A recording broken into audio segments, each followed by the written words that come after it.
Hello and welcome back to the channel yet again, my friends. I'm very excited to invite Kevin Orosz as a guest onto the show, where we're going to be getting into the very interesting and mysterious topic of flow state.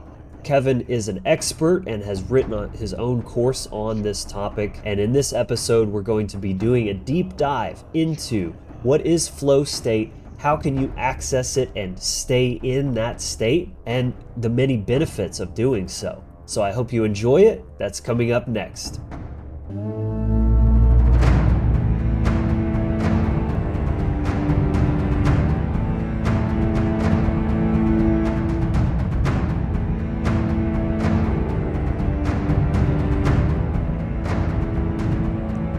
Welcome back, my friends, to yet another episode of the Wizard Factory podcast, where together we explore the universe through ourselves. My name is Logan Hart, and this channel is all about giving you the spiritual tools and mindsets to live a more free and empowered life. Today's episode is a very special one. I'm excited to be joined by my good friend and very powerful force in the space, Kevin Orosz. Kevin is a coach, an entrepreneur, performance philosopher, and a student of humanity's myths. He is driven by offering his voice and presence to improve the lives of people all over the world, and has led retreats and spoken at masterminds internationally, teaching the art of polarity. Through his book, Sex, Masculinity, and God, The Trialogues, as well as online courses, evolutionary men's work, and private mentorship, Kevin teaches others how to create more impact and success, ignite polarity in relationships, and claim their kingdom. So, very excited to have you on, Kevin, and welcome to the show, brother.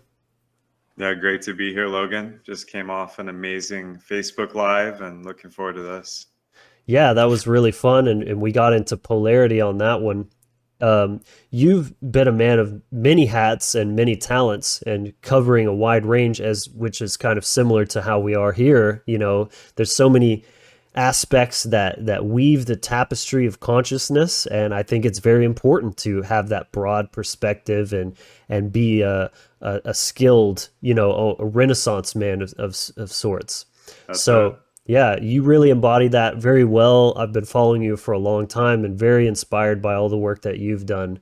And today we're going to be getting kind of into a topic that used to be more of your primary focus. And as more recent times, you've kind of pivoted more towards the polarity space, which I've also become very interested in. I've done a couple of episodes on this channel on that as well. But I thought this is a topic that I really want to get into, this idea of flow state. And incidentally, we'll probably dabble into the polarity world a little bit along the way, because there is a lot of kind of relationship there. So, super glad to have you. Very excited for the chat today. And I'd love to start out by kind of just getting into a little bit of your basic background. Yeah. I mean, I do see myself as a Renaissance man, not necessarily as a generalist or jack of all trades, but at my core, I feel like I'm a philosopher. Like, I deeply love wisdom. I love knowledge, and that's my Dharma, as far as I can tell.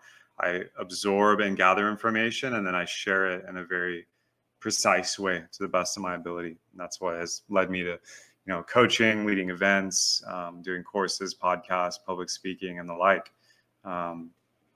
Yeah, early in my journey, I was born and raised in Texas, conservative Catholic family, afraid of hell, very like repressed and kind of in that whole brainwash. My brain was very washed at that point. And, I thought I was going to do a PhD in psychology. So I was like, all right, I can't do law, which is what my first thought. So I was like, I'll do political science and be a lawyer because I'm good at talking. Well, And you then I became quickly a learned that you became a natural lawyer instead. exactly, you know, what I quickly realized about law and the actual practice of it is it's a hellscape of bureaucracy, right? So I was like, nope, not going to happen. Left Texas, moved to California, went to Burning Man, started studying martial arts, Qigong, started studying yoga, got into plant medicine. And I was like, okay, everything I've known up until this point is bullshit. And I've been on a railroad track, right? So I kind of had that red pill experience, betrayal by partners, losing friend groups, just kind of cracking my shell in multiple periods, which really was very much was a dark night of the soul, because my identity up till that point had been like academic. Yeah, made the decision to sell everything and backpack through Southeast Asia. Got the digital nomad bug, the entrepreneur bug, started to research and just binge content, learn about that. Started a blog, started writing. And then I went to India and studied with, a master teacher in yoga, and, got my teacher training. And then I backpacked through the Himalayas and was like exploring Nepal and India and just being raptured by, lived experience, and was like really finding my like dream. Which then led back to the States, where I formed a lifestyle brand, Mystic Misfit, with two brothers. We started doing retreats all over the world. Found men's work, found Elliot Hulse and his mentor, which was trained in the Osho tradition of meditation and Tantra and bioenergetics. So that was a huge part of my journey. And basically, I've just been following the breadcrumbs since then. I've had the pleasure to work with Sacred Sons, the European men's movement, which was where I met my co-authors for my book. And yeah, at this point, I've pivoted mainly into relationship and polarity work, because that's what most people come to me for online. And I've actually started to surrender to market dynamics.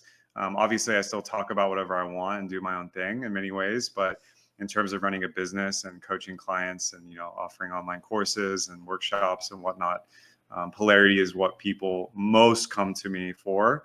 And that's what I've been most serving clients with. Pretty much over the last 2 years is where I've really shifted fully into that. Yeah, what an amazing journey. I actually didn't know some of those aspects about your past, but I think that's really interesting how you can find such power in there's who you are internally, your fabric, your passions, and then there's the outside looking in, how people perceive you, how people perceive your value, and then finding a way to kind of marry those two to provide the maximum value and impact on other people. I think that's really beautiful. So very cool how it's all kind of come together and coalesce into what the work that you're doing now, which obviously, again, I really agree, polarity is one of the forefronts of the human experience and the human dilemma currently that we're facing. So I know we'll touch on some of that, and I suppose I could link in the description below the live that we just did if people want to see, because man, that really was a really epic chat and pretty powerful stuff. But again, today we're talking about this concept of flow state. It's a term I'm sure many of you have at least heard before. I believe it was kind of popularized by a book called Flow State by Mihaly. I'm not even going to pretend to. Csikszentmihalyi, Yeah, Hungarian researcher. There you go. So, I would love to just kind of get into your working definition. How would you describe and define flow state? Yeah, I was very much inspired by his work, Mikhail's work, who like really put flow state on the map and studied it scientifically, and also the work of Jamie Wheal and Stephen Kotler, who wrote Rise of Superman, and their other books, Sealing Fire. I think they have other books now too. And I got to meet them because I was working for Bulletproof, which is another part of my story. I got to be on the front lines of these biohacking conferences and, high performance nutrition, nootropics, extreme sports, all that, like kind of melded in this health and wellness job where I was doing sales, and got to meet these people at events.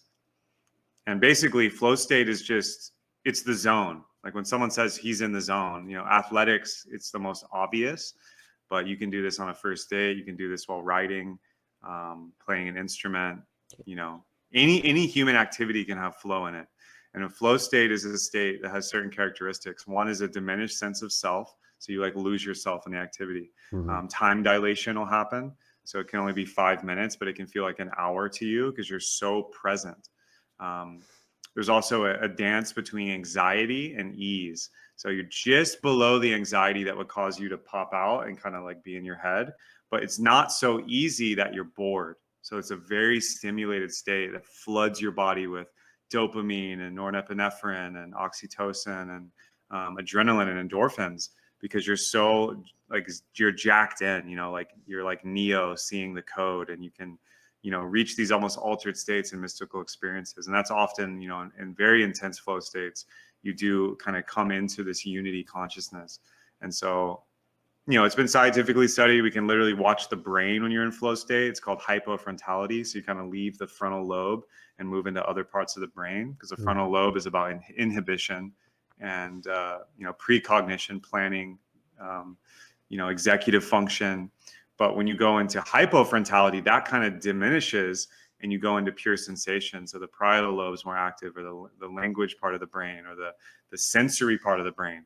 Some people can enter flow through language, like myself. Like, that's very much my flow state. A lot of people enter flow state through proprioception. So you're skateboarding down a half pipe and you hit that kickflip flow state because your body's turning it on through your sensations. Some people can hit flow state just through auditory experience, like musicians. But it's very much a part of the human experience, and it's the most prized state of consciousness in many ways. When we pay to go see someone perform, or we watch a sporting competition, or we go watch a master on stage doing comedy or public speaking, what we're actually watching is a human being approach that Tao, that flow state. And the masters of it, who've put in their 10,000, 20,000 hours, they can transport a whole space into that feeling. It's essentially a feeling. Yeah. And it seems like it's got to be really tied into this what's called free associative cognition, where it's kind of like your brain activity is not so compartmentalized, but you're actually using the full brain. You've got a strong connection between both hemispheres through the corpus callosum, and you're just kind of like firing on all cylinders, so to speak. Would you say that's accurate? Totally. And that's part of what literally happens when they do these fMRI scans, is we see parts of the brain light up that wouldn't light up in your normal beta wave everyday consciousness, where you're like doing emails or just chit-chatting. So everyone has a different way to access that. And you can enter like tiny flow states, but the real ones that can be life-changing are those deep, immersive flow experiences that many people will report, in studies longitudinally, to be some of the most valuable experiences of their entire life. It can happen falling in love, can happen during, intense ordeals. It often can happen in trauma, or like emergency situations, where people go into these kind of superhuman states. It also happens in mystical experience, through prayer, through working with plant teachers, through working with breath, yogic practices. There's a lot of portals into it. Makes sense. And when you say, one of the most coveted states, I totally relate to that, because I remember, it's one of those things that it's like, you know it when you see it, or you feel it's happening, but it's so elusive and mysterious. And it's like, so when I was younger, especially, I was very shy. I had a lot of social anxiety, but then there would be just some random fluke where I would be chilling on the back patio, and there would just be these strangers around, and I would start entertaining them, and I would be cracking jokes, and everybody's laughing and extremely charismatic. And then I would walk away from that just like, how the fuck did that just happen? That's like so not me. It's who I mean, ironically, it's like more myself, but it's outside the normal patterns. And I always just really was so perplexed of like, what creates that state, and how can I recreate, how can I do it on command? That was really what I wanted, was to figure out how can I make this happen, on command, instead of just being this fluke that is so fleeting and mysterious. So you mentioned something about the edge between anxiety and ease. I think that's really interesting, because I've heard it maybe from the book directly. The formula is something like where challenge meets competency would kind of be a different way of saying the same thing, because you've got the skills, like you said, you put in the time, you have that competency, but yet you're putting yourself in a situation that's testing that and challenging it to where it's, you're not just playing the guitar in your bedroom by yourself, you're performing, and there's like this higher, you've upped the ante. And I think that's definitely part of it, is, it's almost like having the more people around, puts that like incentive to kind of push yourself further and to kind of like be, exert and put in the effort, but in a way that's not try hard. It comes naturally because you've internalized that skill, or it's something innate to you, one or the other.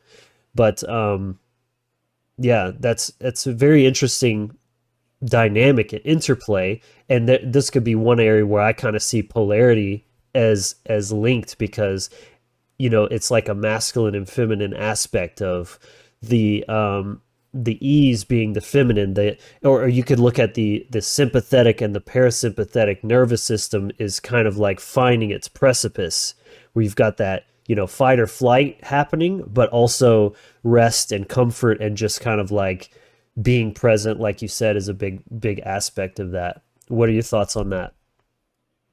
Yeah, like flow in a sense is the center line in the yin yang. It's like the perfect blend of yin and yang, or masculine and feminine, because you are in a surrender receptive state. You're in improvisation and you're not overthinking or controlling. You have to be receptive in that state. And yet you're also perfectly decisive when you need to be, and you're moving forward and penetrating in that yang energy.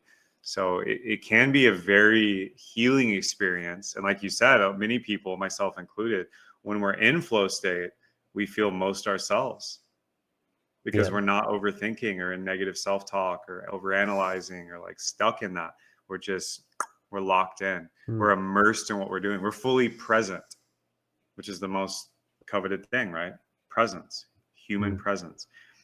And so for a lot of people, they'll find that they can be addicted to their flow state. And this is why, extreme athletes and extreme sports can be very addictive, not just because of the adrenaline and flow state, but because that's the only place some of those people really feel themselves. This is also why love and sexuality can be addictive. Obviously, substances, many types of altered states through chemical substances create a similar feeling and state. I think the ultimate flow states usually come from something you're passionate about. So, like musicians or poets or speakers or movement artists, dancers, their flow state is very much part of their identity and expression as a human being. And I always encourage clients when I work with them to find that and practice that. I'm very blessed because my flow state is this. It's riffing. Yeah. It's sharing. I also do freestyle rap and poetry, and I love to speak publicly and lead events. And that is a flow state for me, because articulating ideas in real time and being in a dialectic like this, like it's my bag. Like I love it. I'm good at it, and I can immerse myself in it in the moment. Some people's flow states will be nonverbal. And so it's something more like of a self practice. You can attain flow state through MMA or yoga. You can attain it through dancing. Everyone needs a flow state, and everyone has one. Everyone's born with some gift and passion, and anything can take you to flow. The problem is a lot of people, unfortunately, don't get paid for their flow. So it's something you kind of have to take responsibility for. I don't know many people who are working desk jobs that enter a flow state, doing equations on Excel spreadsheets. There probably are some people that do, but flow isn't necessarily prized by market capitalism as it's practiced. Now, unless you're in the top 1% of athletes, artists, or whatever. So that's kind of the challenge that's set up in our daily lives as modern humans. Is flow isn't necessarily prioritized in daily life and isn't necessarily rewarding on a mainstream level, right? Financial gain or whatever status. It can be a very private thing. It can be a very personal thing that you kind of practice on your own. Yeah, it seems like you can kind of work it from both ends, right? You're talking about finding an activity that induces that for one thing, and then, but that's kind of compartmentalizing that state, and you can do that.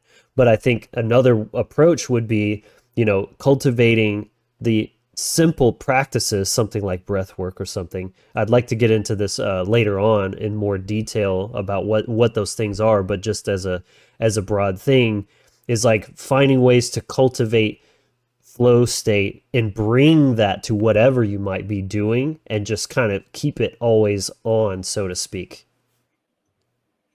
Yeah, this is the idea of like Zen in a lot of traditions that I think is really useful, is like the all day meditation, right? So it is possible that you can be in a flow state all the time, in a sense, like a very low level flow state, let's say, by just practicing presence, Mm-hmm.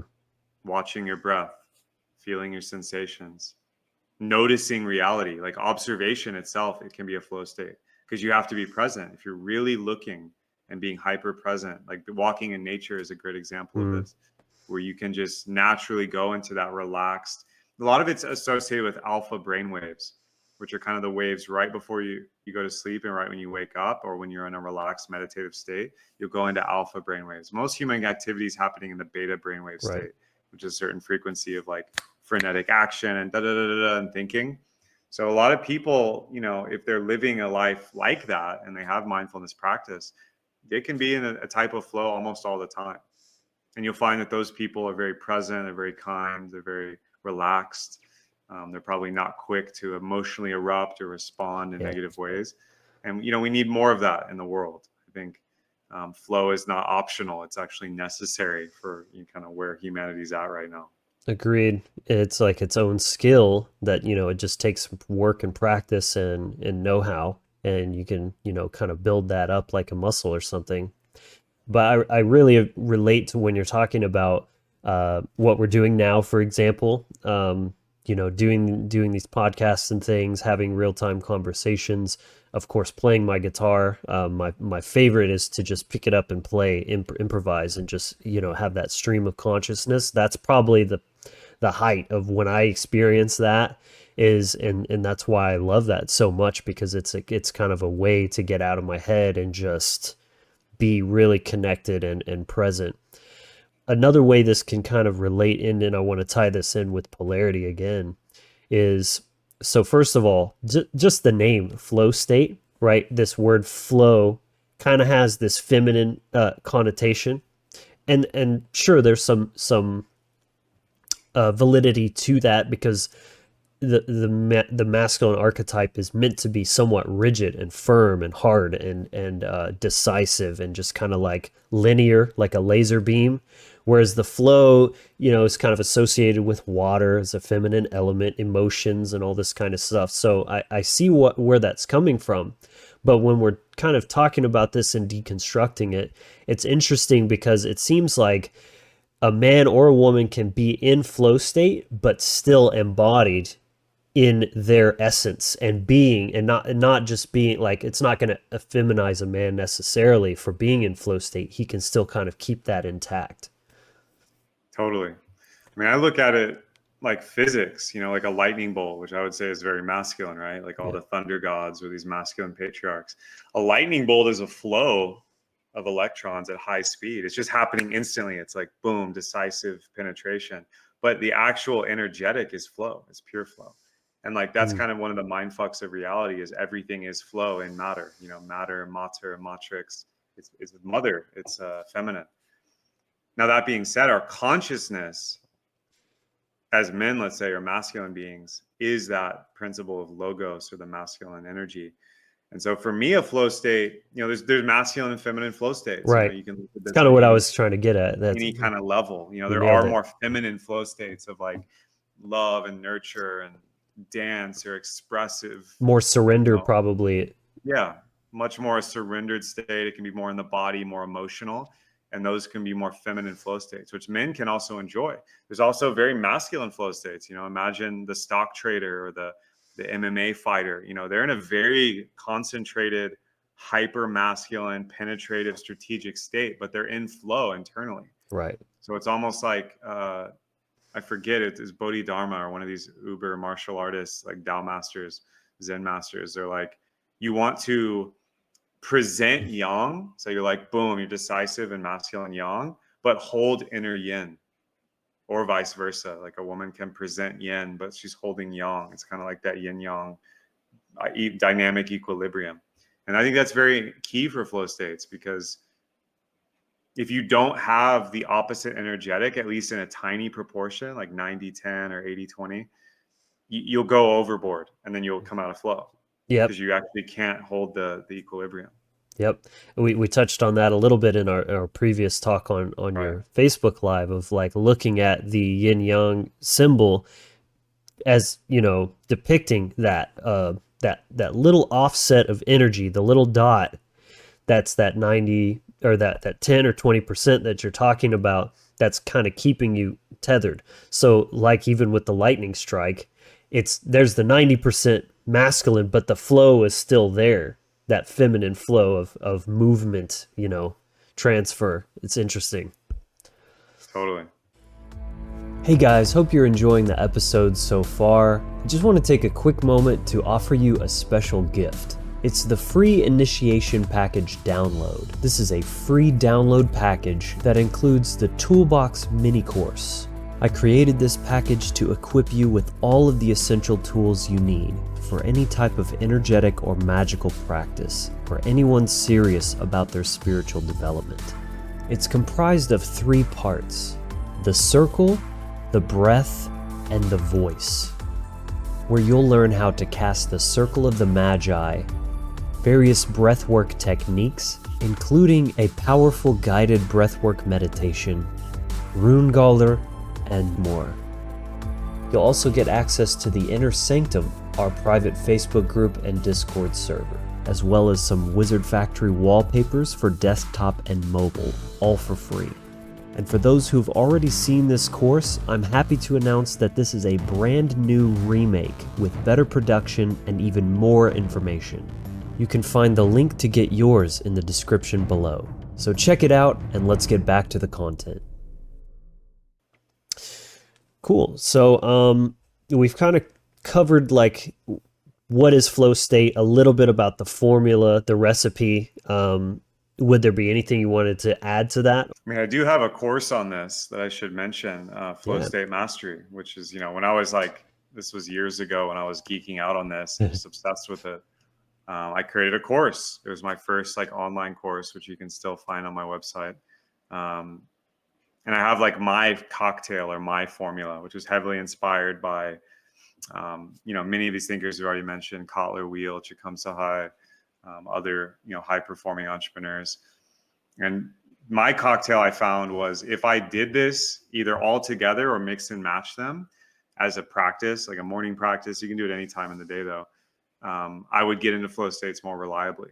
And so my cocktail is, meditation, breath work, writing, what I call tantra or some kind of tantric energetic. So this can be dancing, self-pleasure, working out, embodiment, something like fully body, and then reading. And so I also have affirmations or auto programming in there, like auto hypnosis. So there's some that where it's you can choose your own adventure, but those 6 kind of core theory practices or buckets as a stack is super reliably able to, kind of what I call priming a flow state. So you're getting flow triggers, or the highest probability that you will then go into a flow state once you've done these practices. Ideally, you go into a flow state in those practices, at least one of them, and then anything you do after, you're much more likely to go into flow. So, that's what I always teach my clients, and that course is included in all my coaching, because you have to have some way to, just like anything else, you can't swim if you're not in the water. You can read about the ocean, but until you're in the ocean, you're not going to be able to swim. So flow state, a lot of people, I think if they're new to this idea, they don't even know when they're in a flow state. So that's kind of one of the things, is you need to identify for yourself, what are the markers, what are the activities, what are the practices that put you in flow state? It's going to be different than what does it for me. Yeah. But these practices, I mentioned, are kind of my starting point for people to find a way to create that state for them reliably. Yeah, it's funny how it's something that's so natural, but it's if you're not aware of it, if you don't have a name for it, and you're like, oh, this is a thing, then it's like I said, it's going to be you don't have full control. It's something that just kind of very fleeting. It comes and goes, but once you have a true understanding, you can reverse engineer that and be in control of inducing that and kind of keeping that in the perpetual self-induced state. So what were those things again? You said breath, meditation. So breath, meditation, self-programming, which is affirmation, writing, self-hypnosis, movement, which can be dance, it can be tantric, or it can be like structured like a lifting workout, reading and writing. So those are Mm. kind of the 6 buckets.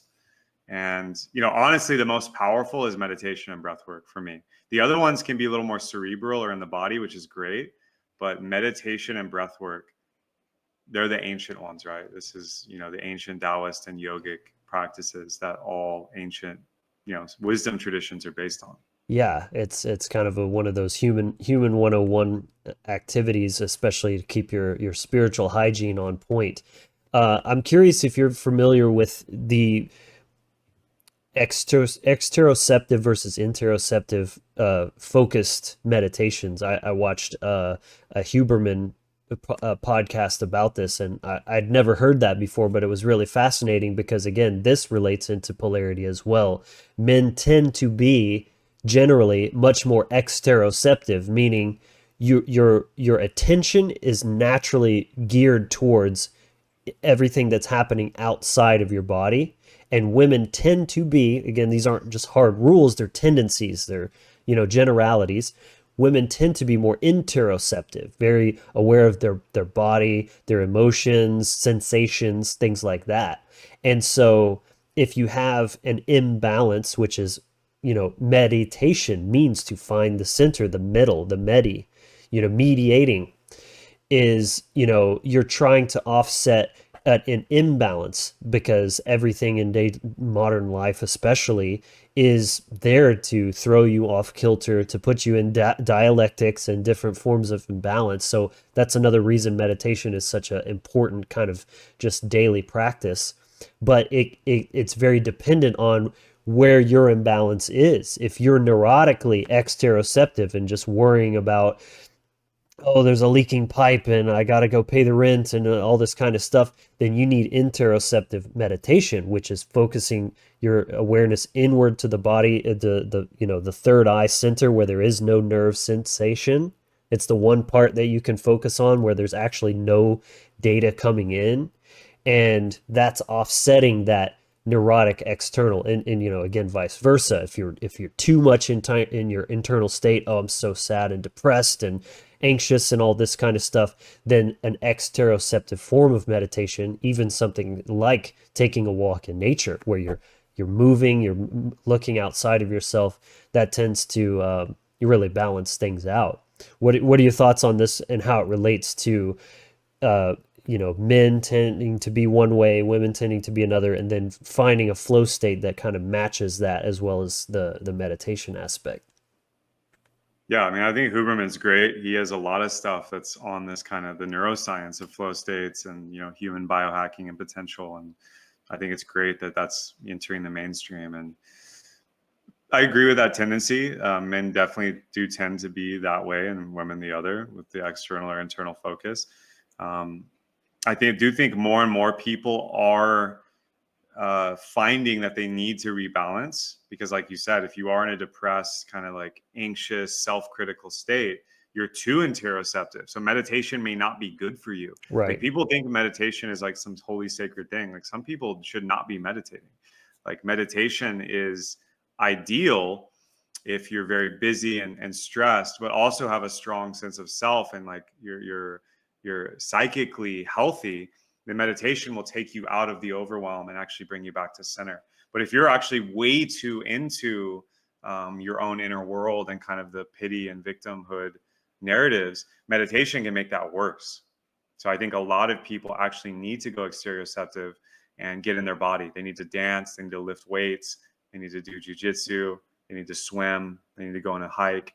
I think that actually I see more often with clients nowadays is they actually need more of that. They don't need more of the internal Mm-hmm. stuff because a lot of people are already like in internal rumination and all that a lot. Now, the people who've already achieved a lot and are high performers and are training well and maybe have their relationship and they've kind of gotten really good at the external, but then they feel this weird like sense of something's missing or they feel lost. They need to actually start to explore the inner world. So Mm-hmm. there is an interesting dichotomy there. I do see a lot.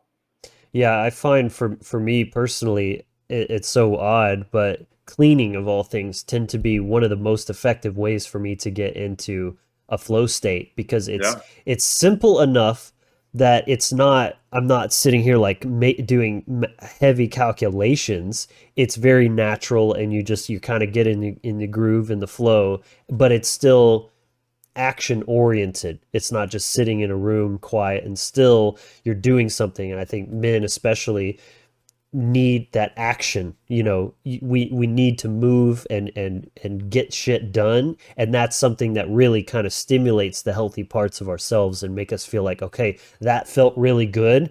And then so if I'm feeling a lack of motivation, or I'm really dreading something that I really know I should be working on, I just start with a little bit of cleaning, even if it's just go like clean my sink or vacuum the floors or something.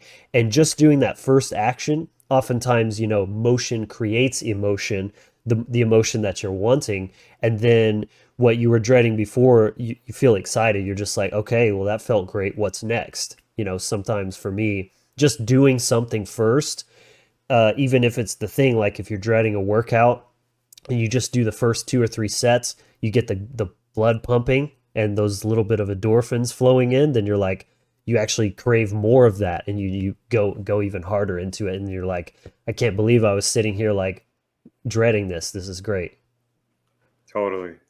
This is where Jordan Peterson and that famous like special forces like commander or whatever talk about making your bed.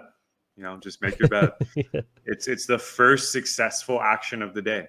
It's the that's first true. execution of the day. It's very simple. How are you And going to there's get the all these rest of your studies life now. in order when you can't even clean your room? There it is. You're going to tell people how to live and organize their home, and yours is a mess. You don't Well, even have that's your own simply life in egregious. order. It's not going to work out for you. Yours voice is really good. I've been Oh, trying to thanks. practice mine more. Yeah, I had to work on that. It didn't always come naturally, but I appreciate that.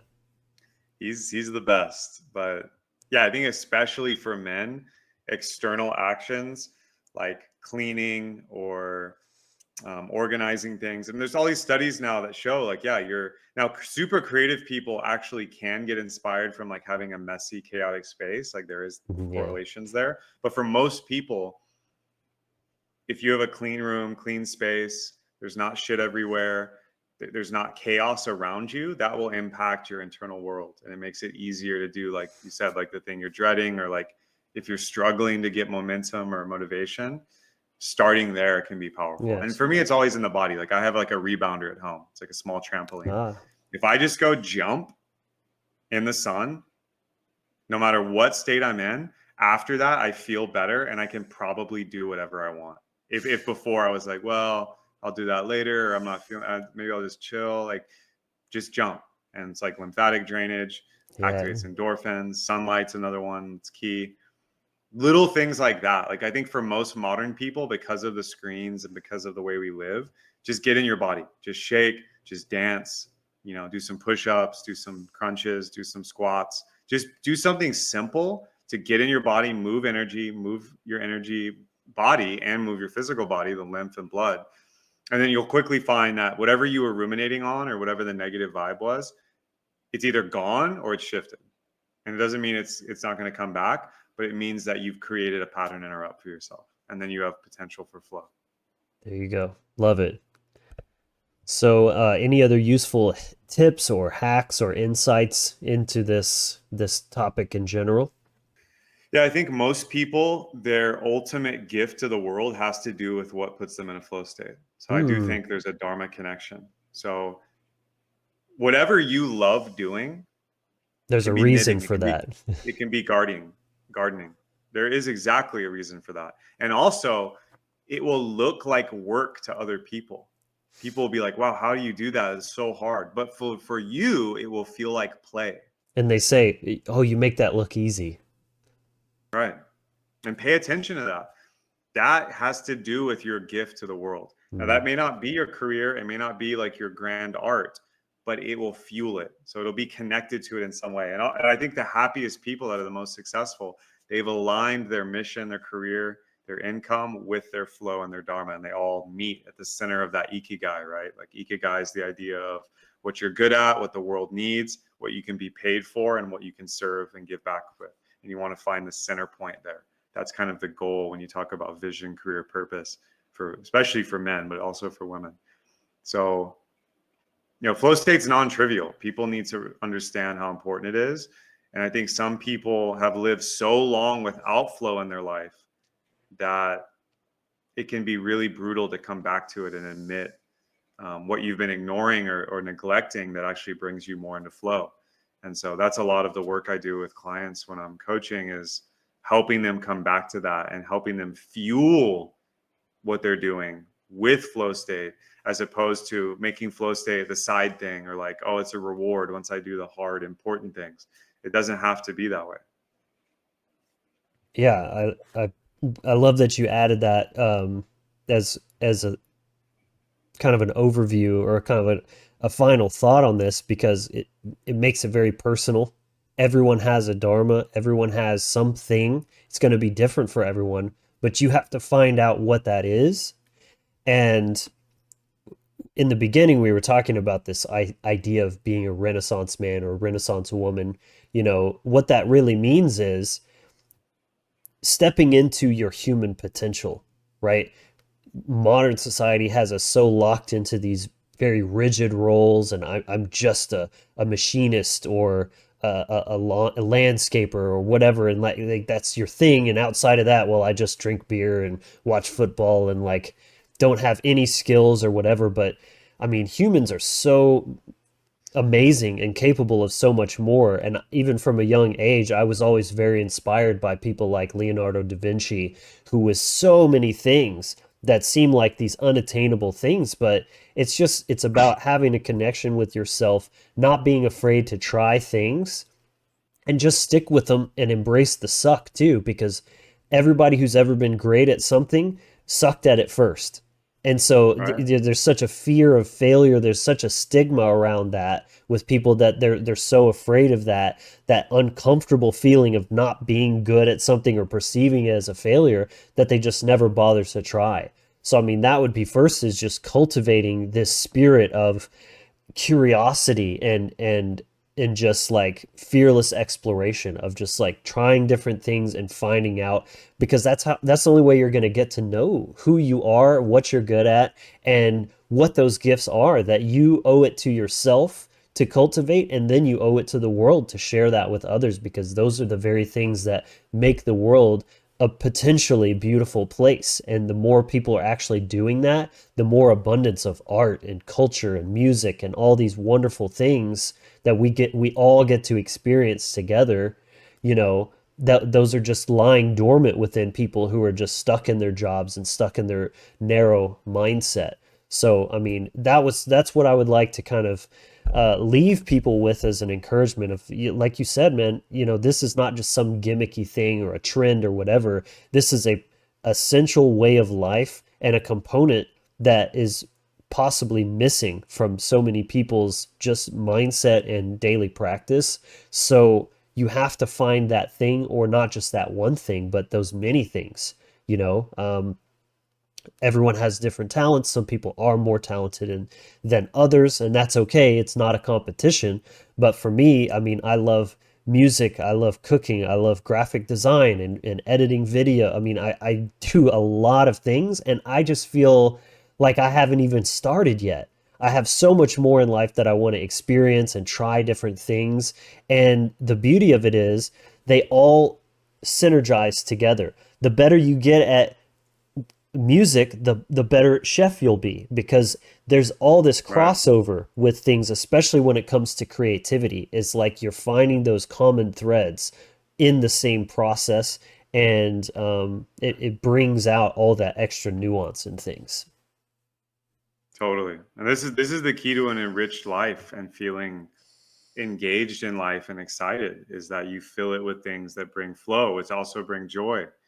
And a lot of people, I think, because of programming or financial stress or whatever, they cut it out because they thought it was like a guilty pleasure, or that it wasn't responsible. Or And I it's think not going to that's one of make the you biggest, money, or right.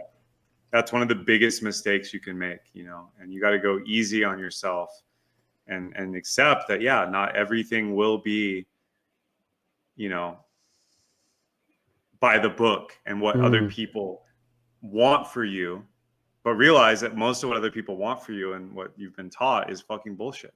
hmm So that's the big thing. If you want to be a Da Vinci or a Mozart or a top chef, whatever, you're going to have to go your own way and actually double down on what matters to you. And I guarantee that's going to be intrinsically linked to your flow state. Yeah, and cultivating that childlike curiosity. Because think about a young child. They're interested in everything. They want to, ooh, Right. what's that? What's that? And they want to try everything. And they're awkward as hell. And they could care less how they look doing something. They're just totally entrenched in that experience, that present moment of in the joy of being a human in the human body and like bumping into things as you figure out how to move in the world. And that's what we should be holding on to and cultivating, I think. Totally. That's the ultimate. Children are naturally in a flow state all the time Yeah, because they haven't learned how to not be in one. they haven't had They're it so present. quelched out of Yeah. them. All right, man. Well, I mean, I think that gives a pretty good overview of the topic. If there's anything else you want to share, any other perspectives to add to it. Yeah, I mean, I gave a talk once at a mastermind in Bali on this when I was like fully like, I just made that course. And I mean, it's funny, I forgot a lot of this, but I remember my like core thesis is that, if we want to enter a new golden age, I think about the Renaissance or the last kind of golden ages of humanity where art and culture and technology and human thriving and health were like on the forefront. Everybody has to be in their flow state. The golden age society, and this is actually one of the promises of AI, one of the positive timelines of AI. Yeah. There's an amazing viral tweet that's like, we don't need AI to write our books and direct our movies. We need AI to do the dishes and the laundry so we can write more books and direct more movies that are amazing. Hmm. We need to reach a place where human thriving is the baseline. And that means everybody's tapped into flow, tapped into Tao, tapped into joy. And that's productive as well. We can flip the script, and actually that's actually the most productive, progressive, economically, culturally, scientifically, is if everyone is in that state, which means institutions and the dehumanization of a lot of what capital markets have done and money market systems have done. We're going to have to unlearn and move through some of that stuff and grow out of it so we can get back to what's most important, which is the art of the human experience, I think. It's the love stories, it's the mythology, it's the joy, it's the music, it's the technology that really supports that golden age humanity. And I think we're just starting the uptick towards that, coming out of a dark age that we've kind of been in for a little bit. It's a great perspective because it's like keeping in mind when it comes to tools, who is the master, right? Who is the one in control? It's like I just because I have GPS on my phone doesn't mean that I can't pull out a map and navigate or navigate by the stars even or something like that. It's just about having more options. That's the beauty of it. It shouldn't be a limitation of freedom. To have more options means to have more freedom. And so I think that's a light side, a positive aspect of what AI can do is that it doesn't have to just cut people off from things. It's just giving us more options and freeing up aspects of the more mechanical aspects of life that a machine can do so that we can focus more on the things that are so intrinsically human that a machine will never be able to have because it doesn't have that divine spark. Totally. Awesome. Yeah, that's the promise of the actual positive timeline where human and technology can work together instead of being in the oppressive one. Yeah. Yeah. Just take this Neuralink and yeah, it's a two-edged sword, man, for sure. But that's a whole other episode right there. It is. Awesome chat, brother. Really enjoyed this. I hope everyone got some value out of it. If you did, be sure and like the video, subscribe to the channel, of course. And if you would, Kevin, just tell the folks where they can find more of your work and possibly work with you directly. Yeah, I really appreciate being here, Logan. It's amazing. Definitely post the link to that Facebook Live we just did before that because there was some big truth bombs in there around polarity and masculine feminine dynamics. But yeah, you can find me on all socials. It's my name, Kevin Orosz. I'm at Kevin J Orosz, Orosz on Instagram. Also have a YouTube channel here, Kevin Orosz Speaks, on Twitter, TikTok, Facebook, all the places. Best places to go would be join my free community on Facebook, the Polarity Dojo. There over 2,000 people sharing stories, asking questions, tons of free content there, and masterclasses on polarity, dating, sexuality, intimacy. So that's a great place to go. I am doing a new program, Union, for singles and couples. So we can work one-on-one with your dating game or in a couple and increase intimacy and go through a whole 4-month process around mastering, masculine, feminine communication, polarity embodiment practice, how to navigate conflict, practice sexual kung fu, learn the heart languages and how to actually meet your partner in the best way possible. So that's really exciting. I'm also running a men's container that's about to start next week called the Roundtable, which is a 4-week men's container based on accountability, brotherhood, iron sharpening iron. There will be a polarity focus, but we'll be doing some vision purpose work as well. So that's starting soon if you want to reach out about that. And yeah, really grateful for this talk, Logan, and hope this goes out to the people that most need to hear it and want to get in flow. Yeah, amazing, man. Do check out Kevin's stuff. He's got lots of great work and very active, and just like big respect and love for what you're doing in the world, man. You're making a big impact. So brother to brother, I think we're very aligned. I think we have a very similar way of thinking about things. We have our basis in natural law. And I'd love to do more content in the future. Perhaps you can come back on and we'll do more polarity stuff, or I'm open to it. Be awesome. Would love that. Awesome. All right, man. Appreciate your time today. And again, hope everyone enjoyed this. So we'll see you in the next video. But until then, be empowered, inspired, and encouraged. Take care.